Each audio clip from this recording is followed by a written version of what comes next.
안녕하세요. 남인숙 작가예요. 오늘은 Y님 고민 들어볼게요. 작가님, 제 주변에는 저를 정말 싫어하는 사람이 한 사람 있어 괴롭습니다. 저와 가까운 관계도 아니고 특별한 계기도 없는데 이유 없이 저를 험담하고 다닙니다. 문제는 제 앞에서는 착한 척, 모르는 척, 그런 대로 잘해준다는 것입니다. 그래서 딱히 속 시원히 대응을 하기도 어렵습니다. 신경 쓰지 않으려고 해도 어렸을 때부터 지속적으로 이런 일이 계속됩니다.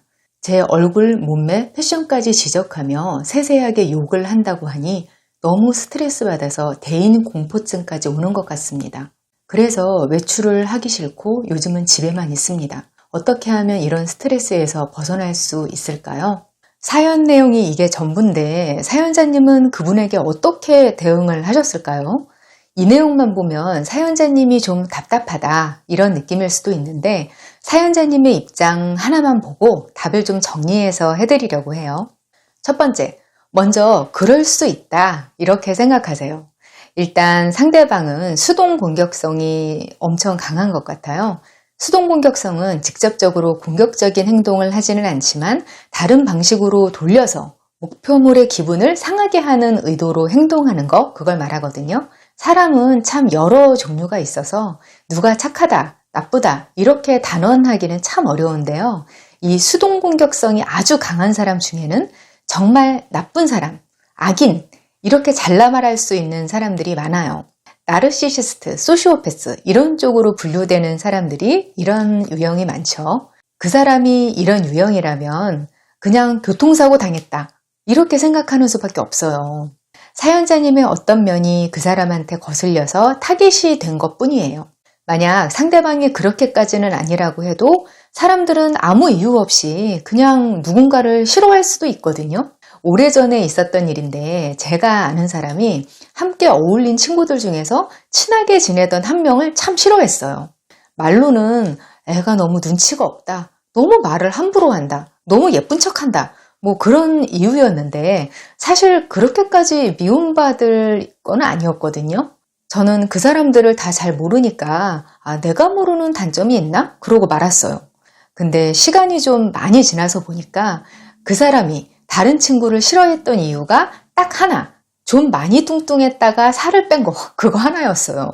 원래는 그 친구보다 더 날씬하고 예쁘고 내심 이런 생각을 갖고 있었는데 친구가 살을 빼면서 분위기가 확 달라진 거예요. 그 친구가 위축돼 있다가 좀 자신감을 찾고 활동 범위도 넓어지고 하는데 그 자체로 그냥 보기가 싫은 거예요. 나댄다 이렇게 보여지는 거죠. 이건 그 친구 잘못이 아니잖아요. 이런 건 사실 누구나 겪을 수 있는 일이에요. 만약 사연자님이 각기 다른 상황에서 다 다른 사람한테 미움을 받으면 나한테도 문제가 있나 돌아봐야 하는 건 맞아요.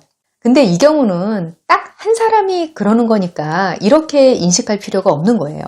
이건 그 사람의 일이구나, 그 사람의 문제구나, 이걸 알아차리고 그 문제를 내 마음에서 떠나보내는 거, 이게 생각보다 중요한 일이에요. 내 문제하고 남의 문제를 뒤섞어서 인식할 때 훨씬 스트레스가 크거든요. 그리고 이런 경우에 또 다른 면에서 당부드리고 싶은 이야기가 있어요. 내 자신이 그 사람 때문에 스트레스 받는다는 것도 인정을 해야 돼요.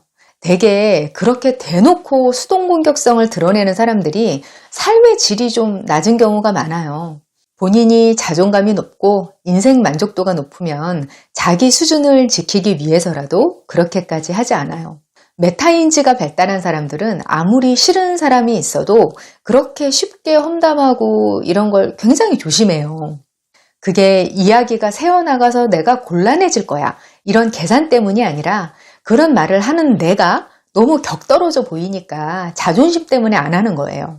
아마 사연자님도 저런 하찮은 사람 때문에 이렇게 고통받다니 하면서 어떤 기분을 느끼실 거냐면 내가 하찮게 생각하는 저 사람하고 고통받는 내가 같은 급이구나 이런 기분 때문에 더 괴로우실 거예요.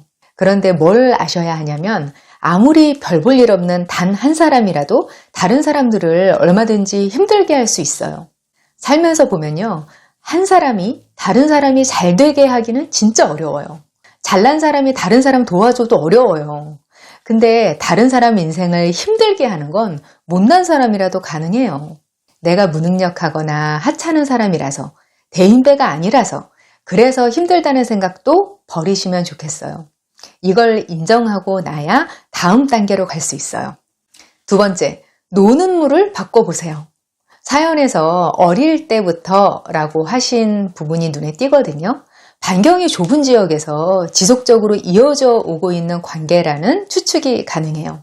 별로 친하지도 않은 사람인데 그 사람이 하는 욕설이나 뒷담이 다 내 귀에 들어오고 또 이렇게까지 생활을 흔들어 놓는다는 건 사연자님이 활동하는 커뮤니티가 되게 좁다는 의미이기도 해요. 이건 별로 건강한 게 아니거든요.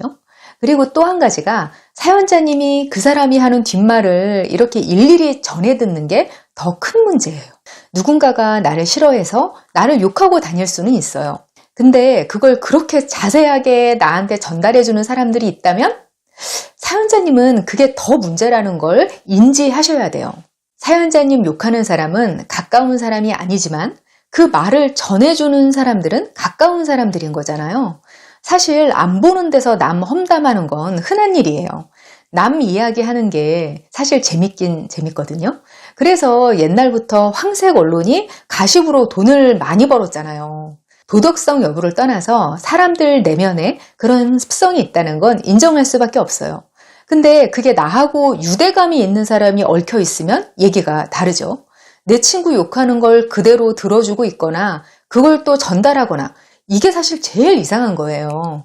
인격적으로 괜찮은 사람들이라면 그리고 성숙한 사람들이라면 다른 사람이 내 친구를 험담하는 거 그렇게 쉽게 전달하지 않아요. 왜냐하면 그 말을 들으면 내 친구가 기분 나쁠 거 아니에요. 가까운 사이일수록 그 사람에 대해서 도는 말을 당사자한테 전하는 건 훨씬 더 신중하게 되거든요. 만약 본인이 그걸 알아야 자신을 보호할 수 있다. 이건 알아야 된다. 이런 판단이 드는 일이면 일단 잘 가려서 진짜 조심해서 전해야 하는 거예요. 제가 만약 사연자님 가까운 지인이라면 이런 식으로 말할 것 같아요. 땡땡이 조심하는 게 좋겠다. 네 앞에서는 잘해주면서 너무 험담을 하고 다니던데. 이 정도까지는 말할 것 같아요. 근데 사연자님은 지금 그 사람이 자신에 대해서 험담하는 내용을 지나치게 구체적으로 알고 계시잖아요. 얼굴이 어떻다, 몸매가 어떻다, 패션이 어떻다. 이건 뭐냐면 그 얘기를 전해준 사람이 땡땡이가 너 너무 말라서 뭐 북어처럼 보인다고 했대. 야, 땡땡이가 너 90년대처럼 옷 입는다고 했다? 뭐 이런 식으로 말을 전했다는 뜻이잖아요. 저는 이게 더 이해가 안 가거든요. 이건 사연자님 주변에 있는 분들 중에 미성숙한 분들이 많을 수 있다는 신호이기도 해요. 일단은 가장 먼저 하셔야 할 게 말을 전해줄 만한 주변 사람들한테 더 이상 그런 말 듣기 싫으니까 전해주지 말라고 못 박아두시는 거예요. 이거 강하게 말씀하셔야 돼요. 이렇게만 해도 당장은 좀 나아지죠. 그리고 좀 멀리 내다보고 말씀드리자면 지금 지내고 계시는 생활 환경을 바꾸거나 넓히거나 둘 중 하나는 하시면 좋겠어요. 원래 관계와 생활 범위가 좁을수록 작은 일에 민감해지고 스트레스 정도가 커지거든요. 제가 화분에 식물을 좀 키우거든요. 뭐 결코 잘하는 건 아니에요. 키워보니까 이게 생각만큼 그렇게 평화로운 일이 아니더라고요. 그냥 보기에는 일주일에 한 번 아니면 두 번 뭐 물만 잘 주면 얘가 초록초록하게 잘 자란다. 이렇게 생각하기 쉽잖아요, 초보들은. 근데 이게 그렇게 안일한 일이 아니라 뭔가 적극적인 일을 해줘야 되더라고요. 그중에서 제가 나름 충격을 받은 게 분갈이를 해줘야 된다는 거였어요. 제가 화분을 선물 받아서 식물을 키워보면 몇 년 안 가서 굉장히 약해지고 보기 싫어지더라고요. 그게 왜 그런가 했더니 분갈이를 안 해줘서 좁은 화분에서 막 웃자라다 보니까 그렇게 되는 거였어요. 이제 좀 그만 죽이고 싶다 해서 열심히 찾아보니까 1, 2년에 한 번은 더 큰 화분으로 분갈이를 해줘야 식물이 건강하게 잘 자라는 거였어요. 만약 때가 한참 지났는데도 분갈이를 안 해주잖아요? 그러면 뿌리가 너무 얽혀서 화분에서 식물이 빠지지 않아요. 그러면 화분을 깨야 되더라고요. 제때 생활 반경을 넓혀주지 않으면 건강하지 않게 시들어가요. 그리고 그게 늦으면 늦을수록 화분을 깨는 것처럼 더 에너지를 많이 들여야 지금 환경을 바꿀 수 있는 거예요. 이거 식물 사는 거나 사람들이 사는 거나 비슷한 거예요.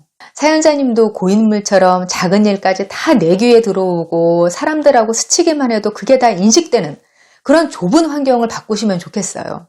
그리고 그건 빠르면 빠를수록 좋겠죠. 내가 그 사람 하나 때문에 이렇게까지 해야 돼? 이렇게 생각하실 일은 아니에요. 꼭 그 상대방 문제만이 아니라요. 내가 사는 세상이 넓어지면 더 단단하고 회복 탄력성이 좋은 사람이 돼요. 그러면 삶의 질이 더 좋아지거든요. 이게 꼭 이사를 해라, 이민이라도 가라 이런 의미는 아니에요. 새로운 관심사를 가져보고 새로운 사람들을 만나세요. 세상에 대해서 접촉면을 넓히는 쪽으로 삶의 패턴을 바꿔보세요. 제 후배 하나는 부모님이 어느 트로트 가수 열성팬이 되셨다더라고요. 근데 그게 너무 보기 좋다는 거예요. 부모님 눈빛이 막 반짝반짝 빛나는 걸 보는데 그게 너무 좋대요. 온라인으로 커뮤니티 활동도 열심히 하시고 오프라인으로 이런저런 모임 하면서 같은 관심사를 가진 그 또래들하고 만나고 그러신대요. 관심사 중심으로 만나니까 진짜 사는 지역이나 직업도 다양하겠죠. 부모님 연령대여도 이런 식으로 확장이 가능한 거예요. 제 친구는 당근으로 동네 걷기 친구를 만들어서 저녁에 같이 걸으면서 수다도 떨고 하더라고요. 나중에는 마음 맞는 사람들하고 밥 먹는 친구도 됐어요. 이게 가능하더라고요. 예전에는 진짜 성격이 인싸 성격이어야만 새로 사람들 사귀면서 활동 반경을 바꾸거나 하는 게 가능했거든요. 근데 지금은 온라인에서 먼저 가까워지고 익숙해진 다음에 오프라인에서 만나는 것도 가능하잖아요. 저도 온라인에서 먼저 알게 된 사람들을 나중에 한참 지나서 오프라인으로 만나게 된 일이 굉장히 많거든요. 근데 온라인에서는 말도 너무 재밌게 하고 너무 스스럼 없이 어울리던 분들이 실제로 보니까 정말 수줍음도 많고 조용한 분들이 너무 많은 거예요. 오히려 실제로 낯가림 없는 분들은 온라인으로 글을 잘 못 쓰신다는 느낌도 있어요. 왜냐하면 인터넷하거나 글 쓰고 있을 시간이 없잖아요. 그런 분들은 밖으로 나가서 사람들하고 어울리니까. 요즘은 어떤 성격이든 내가 마음만 먹으면 내 생활 반경을 넓힐 수 있어요. 꼭 새로운 친구를 사귀어야만 한다. 여기에만 한정할 필요도 없어요. 내가 좋아하는 거, 관심 있는 거에 다가가고 배우는 걸 좀 적극적으로 해보세요. 다양하게 책을 읽는 것도 될 수 있고요. 평소 좋아하던 걸 배워볼 수도 있고 그런 게 다 포함돼요. 그러다 보면 내가 접하는 세계가 더 넓어져요. 분갈이 안 한 화분처럼 그 좁은 생활 반경에서 스트레스 받으면서 너무 부대끼지 마시고 내 인생을 좀 분갈이 해보세요. 그러면 내가 더 큰 사람이 되고 웬만한 스트레스 상황은 좀 희석이 되면서 튼튼하게 잘 넘길 수 있게 되거든요. 너무 내 가정, 내 직장, 내 학창시절 친구 이런 범위 안에만 갇혀있지 마시고요. 어떤 방식으로든 나를 확장시키는 노력을 하시면 좋겠어요. 자아나 관계에 대한 고민이 사실 이런 식으로 저절로 해결되는 경우도 많거든요. 다른 경우라도 비슷한 기분으로 힘든 쑥쑥님들께도 꼭 권해드리고 싶어요. 저와 더 깊은 소통 원하시면 네이버 카페 어른성장학교로 오세요. 고민 사연도 거기 고민 게시판에서 받고 있거든요. 저는 다음 이 시간에 여기서 다시 만나요. 기다릴게요.